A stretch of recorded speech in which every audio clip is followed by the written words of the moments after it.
శ్రీ సచ్చిదానంద సమర్థ సద్గురు సాయినాథ్ మహారాజ్ కీ జై. ముందుగా సాయి భక్తులందరికీ నమస్కారం అండి. వీడియో చూస్తున్న ప్రతి ఒక్కరిపైన ఆ సాయినాథుని ఆశీస్సులు ఉండాలని, బాబా గారి భక్తులందరూ ఎప్పుడూ కూడా ఆనందంగా సంతోషంగా వారి జీవితాన్ని గడపాలని మనస్ఫూర్తిగా కోరుకుంటూ ఈ వీడియోని స్టార్ట్ చేస్తున్నాను ఫ్రెండ్స్. రోజు రాగానే మన బాబా గారు మనందరి కోసం మరొక చక్కటి సందేశాన్ని అందించబోతూ ఉన్నారు. ఈ సందేశంలో బాబా గారు ఏమంటున్నారో తెలుసా? బిడ్డా, ఈరోజు నీ కోసం ఒక శుభవార్త చెప్పడానికి వచ్చానమ్మా. ఈరోజు రాత్రిలోపు ఈ శుభవార్తను విను. ఎంతలే అని అనుకోకుండా వెంటనే ఇది విను తల్లి. ఇది కేవలం నీ కోసం మాత్రమే అని బాబాగారు అంటూ ఉన్నారండి. ఈరోజు బాబాగారు తన బిడ్డలకు పంపినటువంటి ఈ సందేశాన్ని ఈరోజు రాత్రి లోపు చూడమని బాబాగారు అంటూ ఉన్నారు. ఎంతలే అని కొట్టిపారేయకుండా వెంటనే వినుతల్లి అని తన బిడ్డలను బతిమలాడుకుంటున్నారు బాబాగారు. ఎందుకంటే ఈ సందేశంలో ఎటువంటి వార్త తీసుకొచ్చారో బాబాగారు, దాంట్లో ఎంత ముఖ్యమైనటువంటి విషయం దాగి ఉందో మనకు తెలియదు. బాబాగారు ఎందుకు ఈ విధంగా తన బిడ్డలకు బతిమాలి మరీ ఈ విషయాన్ని చెబుతూ ఉన్నారో ఈ సందేశాన్ని పూర్తిగా వింటే కానీ మనకు అర్థం కాదు. అయితే బాబాగారు ఏం చెప్పినా, ఎన్నిసార్లు చెప్పినా, ఏ విధమైనటువంటి రీతిలో చెప్పినా అదంతా కూడా తన బిడ్డల యొక్క యోగక్షేమాలను దృష్టిలో పెట్టుకొని బాబాగారు ప్రతి మాట మాట్లాడతారని మనకు తెలుసు. బాబాగారు కోపంగా చెప్పినా సరే, ప్రేమగా చెప్పినా సరే, లేదంటే బతిమాలినా సరే, లేదంటే బెదిరించినా సరే, ఏదైనా సరే అది తన బిడ్డల యొక్క బాగు కోసమే, వారి భవిష్యత్తులో కూడా వారు సంతోషంగా ఉండాలనే బాబాగారు ఏ సందేశం చెప్పినా తన బిడ్డలకు ఆ సందేశాన్ని అందిస్తారు. అటువంటి గొప్ప శుభవార్తలు బాబాగారు తన బిడ్డలకు అందిస్తూ ఉంటారు. జాగ్రత్తలు చెప్పుకుంటూ ఉంటారు. దిశానిర్దేశం చేస్తూ ఉంటారు. బాబాగారు ప్రతిరోజు తన సందేశాన్ని తన బిడ్డలకు వినిపించడం ద్వారా కనీసం కొంతమంది అయినా సరే బాబాగారి మాటలను అర్థం చేసుకొని ఒక మంచి నడవడికని అలవరుచుకోవడం ద్వారా వారనుకున్నటువంటి లక్ష్యాలను వారు సాధించుకోగలరు. వారు ఏ విధంగా తమ జీవితం, తమ భవిష్యత్తు ఉండాలనుకుంటున్నారో ఆ విధంగా తమ భవిష్యత్తును మలుచుకోగలరు.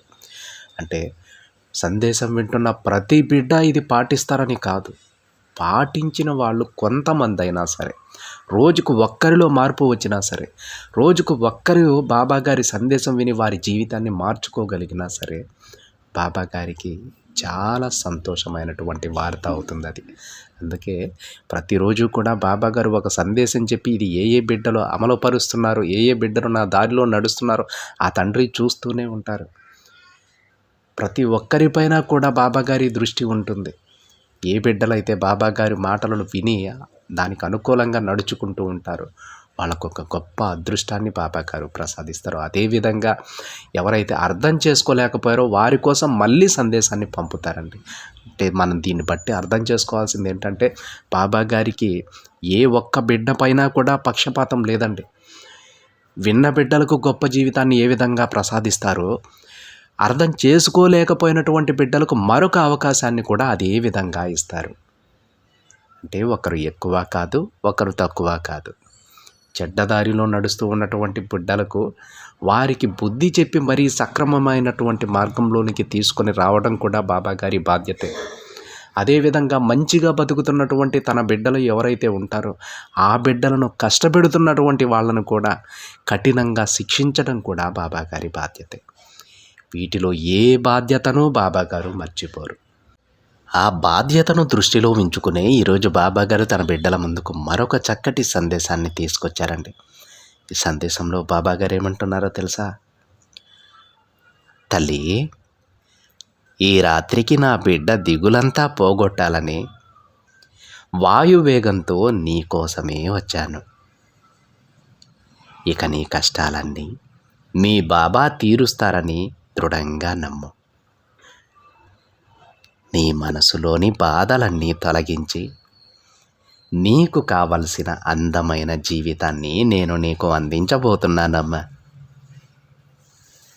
ఆ రోజు, ఆ క్షణం నువ్వే నా దగ్గరకు వచ్చి, బాబా నా సమస్యలన్నీ కూడా తీరిపోయాయి, నేను ఊహించలేదు తండ్రి, అకస్మాత్తుగా నా సమస్యలన్నీ తీరిపోయాయి, నా కష్టాలన్నీ పోయాయి బాబా, నా కష్టాలకు ఒక ముగింపు వచ్చింది తండ్రి, అని నువ్వే నాతో ఎంతో సంతోషంగా చెబుతావు. నాకు ధన్యవాదాలు కూడా చెబుతావు. ఆ రోజు కూడా అతి దగ్గరలోనే ఉందమ్మా. అంతకు ముందు ఒక విషయం నువ్వు తెలుసుకోవాలి. అదేంటో తెలుసా? నువ్వు ఎంతటి కష్టాన్నైతే అనుభవిస్తూ ఉన్నావో ఆ కష్టాలను అందరితో పంచుకోవద్దు. అలా పంచుకుని వారిని కూడా కష్టపెట్టవద్దు తల్లి. ఎందుకో తెలుసా? నిన్ను ఇష్టపడేవారు నీకు కష్టం వస్తే బాధపడతారు కదా, తల్లడిల్లిపోతారు. మన కష్టాన్ని పక్కవారికి పంచడం ఎందుకు చెప్పు? కాబట్టి నీకు ఎలాంటి కష్టం వచ్చినా సరే, బాధ వచ్చినా సరే నాతో చెప్పుకో. బాబా, మరి నాకు కష్టం వస్తే మీకు బాధ కలగదా? నాతో చెప్పమని అంటూ ఉన్నారే, నేను మీ బిడ్డని కదా, నేను బాధపడుతుంటే మీరెలా చూడగలరు అనే సందేహం వచ్చింది కదా. చూడు తల్లి, నువ్వు బాధపడితే తప్పకుండా నేను బాధపడతాను. అంతకంటే ముందు నీ కష్టానికి పరిష్కార మార్గం చూపుతాను. బిడ్డ, నా బాధ నువ్వు కష్టపడుతున్నావని కాదు, నేను చూపించేటువంటి మార్గాన్ని తెలుసుకోలేకపోతున్నావని నా బాధ. నీ ప్రతి కష్టానికి నేను పరిష్కారం చూపుతాను. ఆ పరిష్కారం నువ్వు తెలుసుకున్న రోజు నీకెలాంటి కష్టాలు ఉండవు. ఆ పరిష్కారాన్ని నువ్వు తెలుసుకోవడం లేదనే నా బాధ తల్లి. అందుకే నీకు ఏ కష్టం వచ్చినా, ఎంత బాధ వచ్చినా ఈ తండ్రికి చెప్పు. నీ కష్టాలను పంచుకునేవారు నిన్ను చూసి బాధపడతారు తప్ప దానికి పరిష్కారాన్ని చూపెట్టకపోవచ్చు. కానీ ఈ తండ్రి నీకు పరిష్కారం చూపిస్తారమ్మా. నిన్ను ఆ కష్టం నుంచి బయటపడేస్తారు. నీ సాయి తండ్రిని నేను అన్నీ వింటాను తల్లి. ప్రతి ఒక్కటి నాతో పంచుకో. నువ్వు చెప్పే ప్రతి విషయాన్ని నేను అర్థం చేసుకుంటాను. వెంటనే నీ భారాన్ని నేను తగ్గిస్తాను. నీకు ఒక జీవిత రహస్యం చెప్పనా తల్లి? నువ్వు ప్రతిరోజు ఎంతో కష్టపడుతూ నీ అలసటను కూడా లెక్క చేయకుండా పరిగెత్తినా దొరకని డబ్బు ఖాళీగా కూర్చున్న రోజు దొరకవచ్చు తల్లి. అర్థం కాలేదా? అంటే ఏ పని చేయకుండా ఖాళీగా కూర్చోమని నీ బాబా చెప్పటం లేదు. నువ్వు ఈరోజు పెట్టిన కష్టం రేపు నీకు ప్రతిఫలాన్ని ఇస్తుందని చెబుతూ ఉన్నాను తల్లి. కష్టపడ్డా ఫలితం రాలేదని బాధపడకూడదు. దాని ఫలితం ఏ పని చేయకుండా ఉన్న రోజు కూడా నీకు దక్కవచ్చు అని నీ బాబా చెబుతూ ఉన్నాడు. అర్థం చేసుకో తల్లి.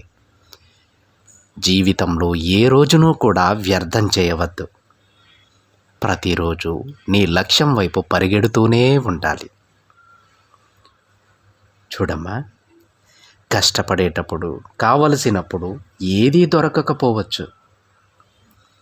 నాకు వద్దు అని నువ్వు అనుకున్నప్పుడు అన్నీ వాటంతటవే నీకు దొరకవచ్చు. ఇదే మనిషి జీవితం. ఎంత విచిత్రమైనదో నీకు కూడా తెలుసు కదా తల్లి.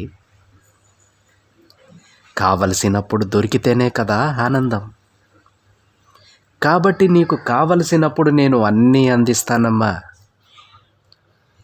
నువ్వు విసిగి వేసారిపోయినప్పుడు కాదు, కష్టపడి అలసిపోయి ఖాళీగా కూర్చున్నప్పుడు కూడా కాదు. నువ్వు కష్టపడుతూ ఉన్న సమయంలోనే నీకన్నీ అందుతాయి.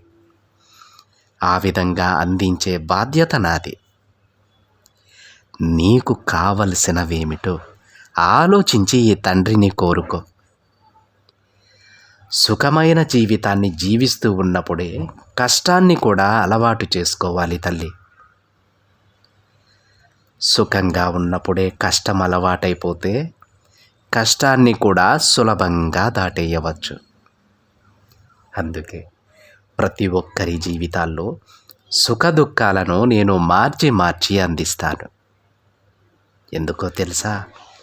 అప్పుడే మనుషులకి అన్నీ అర్థమవుతాయి కాబట్టి. ఒకవేళ అలా కాకుండా జీవితమంతా ఆనందంగా ఉంటే అసలు ఎందుకు పుట్టారు, దేనికోసం జీవిస్తున్నారు అనేది కూడా మర్చిపోతారు. ఇతరుల గురించి పట్టించుకోవద్దమ్మా. స్వార్థం అనేది ఈ ప్రపంచంలో ఎక్కువైపోయింది బిడ్డ. అందుకే వీలైనంత వరకు పక్కవారికి సహాయం చేయి. అందరి మన్ననలు పొందాలని ఎప్పుడూ ప్రయత్నించవద్దు. ఎందుకంటే ఈ జీవితంలో అది సాధ్యం కాదు. చూడు తల్లి, నీ మనసు మంచిదయ్యే ఉండవచ్చు, కానీ దానిని ఎవ్వరూ కూడా అంగీకరించరు. మంచిని మంచి అని అంగీకరించేవారు ఈ సమాజంలో చాలా తక్కువగా ఉంటారమ్మా. అందుకే ఎవ్వరి గురించి పట్టించుకోవద్దు. కష్టంలో ఉన్న వారికి సాయం చేయి చాలు. నీకేం కావాలో నేను చూసుకుంటాను తల్లి. ఈ విషయాలను అర్థం చేసుకుంటే నీ జీవితం కూడా నీకు అర్థమైపోతుందమ్మా. నా బిడ్డ ఎప్పుడూ కూడా కఠినంగా ఉండకూడదు, కరుణగా ఉండాలనేదే నా ఆశ. కరుణ వలన నీ తరతరాలు కూడా ఆనందంగా జీవిస్తారు తల్లి. ఈరోజు నువ్వు కరుణతో ఇతరులకు చేసే సాయం నీకు సంపదను తెచ్చిపెడుతుంది. నువ్వు చేసే పుణ్యమే నీ తరతరాలకు చెందుతుంది. నీ జీవితంలో ఉన్న చిక్కులు, సమస్యలు తీర్చడానికి నీ పుణ్యమే సాయపడుతుంది. ఈరోజు నీకు కఠినంగా ఉండొచ్చు తల్లి, రేపు అది ఇంకాస్త కఠినంగా మారొచ్చు కూడా. కానీ తరువాత మాత్రం ఖచ్చితంగా నువ్వు ఆనందంగా ఉంటావు బిడ్డ. కాబట్టి ఇప్పటి కష్టాన్ని చూసి కృంగిపోవద్దు. రేపటి ఆనందాన్ని తలుచుకొని సంతోషంగా ఉండు.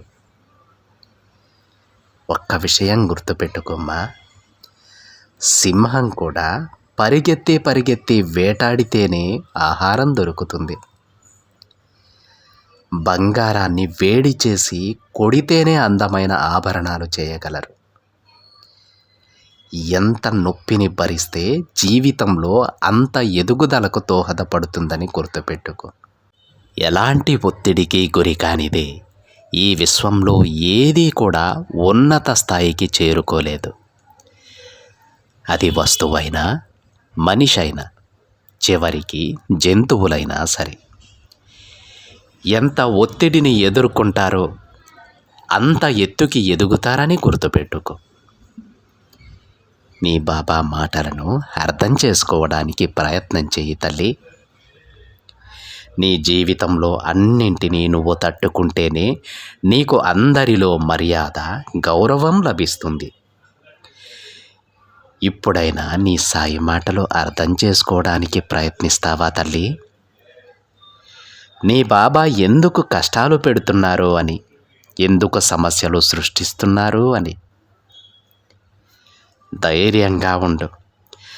సమస్యలు సృష్టించిన నేనే దానికి మార్గాన్ని కూడా చూపుతాను. కష్టాన్ని చూపించిన నేనే నీకు ఆనందాన్ని కూడా అందిస్తాను తల్లి. కష్టాలు, సమస్యలతో నా బిడ్డను అత్యంత మేలిమి బంగారంగా తయారు చేసి అందనంత ఎత్తులో నిలబెడతాను. నిన్ను చూసి అసూయపడేవారికి అందనంత ఎత్తులో నిన్ను ఉంచుతాను. తల్లి, మళ్ళీ చెబుతున్నాను, గుర్తుపెట్టుకో. నీకు కలిగించే ఈ కష్టాలు, సమస్యలు నీ మంచికే అని తెలుసుకో. నిన్ను అందరిలో మర్యాదగా, గౌరవంగా నిలబెట్టడానికే, నిన్ను అందనంత ఎత్తులో నిలబెట్టడానికే అని గుర్తుపెట్టుకో. ఎంత ఒత్తిడి తట్టుకుంటే జీవితంలో అంత ఎదుగుదల ఉంటుందని గుర్తించుకో. నీ బాబా మాటలు అర్థమయ్యాయా తల్లి? అయితే ఇక సంతోషంగా ఉండమ్మా, ధైర్యంగా ఉండు. సమయానికి నీ జీవితాన్ని మంచిగా మార్చి నీకు కావాల్సింది తప్పకుండా నీకు అందిస్తాను. ఆనందకరమైన జీవితాన్ని నీకు ప్రసాదిస్తాను అని బాబాగారు అంటూ ఉన్నారండి. ఈ విధంగా బాబాగారు తన బిడ్డలకు ఎదురయ్యేటువంటి కష్టాలకు, సమస్యలకు ఈరోజు ఒక మంచి పరిష్కారాన్ని చెప్పారు. దానిలో ఉన్నటువంటి అంతరార్థం కూడా చెప్పారు. ఈ విశ్వంలో ఉన్న ఏదైనా సరే, అది వస్తువైనా, జంతువైనా, మనిషి అయినా, ఎవరైతే ఒత్తిడిని తట్టుకుంటారో వాళ్ళే వజ్రంలాగా మెరవగలరు. చివరికి ఆ వజ్రాన్ని కూడా కోయనిదే అది మెరవదండి. ఆ వజ్రాన్ని కూడా కోయాల్సిందే. అందుకే మనుషులు ఎంత ఒత్తిడినైతే అనుభవించగలరో, ఎంత కష్టాన్నైతే దాటగలరో, ఎన్ని సమస్యలనైతే ఎదుర్కోగలరో వారు అంత ఎత్తుకి ఎదుగుతారు. చిన్న చిన్న కష్టాలు, చిన్న చిన్న సమస్యలు దాటితే వచ్చేటువంటి గెలుపు చిన్నగానే ఉంటుంది. పెద్ద పెద్ద కష్టాలను దాటగలిగిన వారే ఉన్నత శిఖరాలను అధిరోహించగలరు. కాకపోతే ఇక్కడ మనం తెలుసుకోవాల్సిన విషయం ఏంటంటే, ఆ కష్టాలు తీరే మార్గం కూడా బాబాగారే చెబుతారు. మనం బాధపడాల్సిన పని లేదు. మన పని మనం చేసుకుంటూ ముందుకు వెళ్తూ ఉంటే ఎంత పెద్ద కష్టం మనకు ఎదురైనా దాంట్లో ఎలా ముందుకు వెళ్ళాలనేది బాబాగారు చెబుతారు. ఆ కష్టాన్ని మనం దాటిన రోజు 10 మందిలో మనకు మర్యాద, గౌరవం, వాళ్ళ దృష్టిలో మనం ఒక శిఖరంలా నిలబడతామని బాబాగారి ఉద్దేశం అండి. అంటే మన వాడుక భాషలో చెప్పాలంటే, మనకొచ్చిన కష్టాలకు పక్కవారు ఇక ఇతని జీవితం అయిపోయింది అనుకునేటువంటి సమయంలో ఆ కష్టాన్ని సైతం దాటి మనం ముందుకు వెళ్తే వారి దృష్టిలో మనం ఎక్కడ ఉంటామో ఒకసారి ఊహించుకోండి. అలాంటి పరిస్థితిని నా బిడ్డలకు నేను అందిస్తాను, ఒక గొప్ప స్థాయిని నా బిడ్డలకు అందిస్తాను అని బాబాగారు అంటూ ఉన్నారు. అందుకే బాబాగారి ఏ బిడ్డ కూడా ఎంత కష్టం వచ్చినా, ఏ సమస్య వచ్చినా భయపడకూడదు. దానికి పరిష్కారాన్ని వెతకాలి. వెతికినప్పుడు బాబాగారు మనకు అందించేటువంటి ఆ మార్గాలు మనకు కనిపిస్తాయి, తప్పకుండా కనిపిస్తాయి. ఏ సమయానికి మనకు ఏది అందివ్వాలో మనకు తెలియకపోవచ్చు, ఆ తండ్రికి బాగా తెలుసండి. మనం అడిగినా అడగకపోయినా ఆ సమయానికి అన్నీ అందుతాయి. ధైర్యంగా ఉండండి, బాబాగారి పైన విశ్వాసంతో ఉండండి, మీకంతా శుభం జరుగుతుందండి. ఇది ఫ్రెండ్స్ ఈరోజు బాబాగారి సందేశం కనుక మీకు నచ్చినట్లయితే ఒక చిన్న లైక్ చేయండి ఫ్రెండ్స్. మరింతమంది మన బాబాగారి భక్తులకైతే ఈ సందేశాన్ని షేర్ చేయండి. మొదటిసారిగా ఛానల్ని చూస్తున్న వాళ్ళైతే తప్పకుండా సబ్స్క్రైబ్ చేసుకొని పక్కనే ఉన్న బెల్ ఐకాన్ని యాక్టివేట్ చేయండి. మరొక బాబాగారి సందేశంతో మరొక వీడియోలో కలుద్దాం. అంతవరకు ఓం సాయిరామ్.